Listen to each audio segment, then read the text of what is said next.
इसके अलावा हुकूमत को इंटेल मिली थी कि इन्होंने पूरा इरादा ये रखा हुआ है कि ये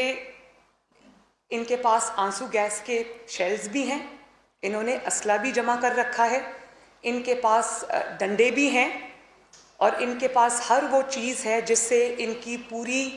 कोशिश है कि लॉ इन्फोर्समेंट एजेंसीज़ के ऊपर ये अटैक करें, उनको मारें, उन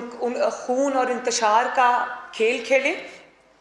तो उससे इन्होंने जो आज जिस कांस्टेबल को इन्होंने शहीद किया है, उससे उनके इरादे पूरी तरह कौम के सामने खुल कर आ गए हैं।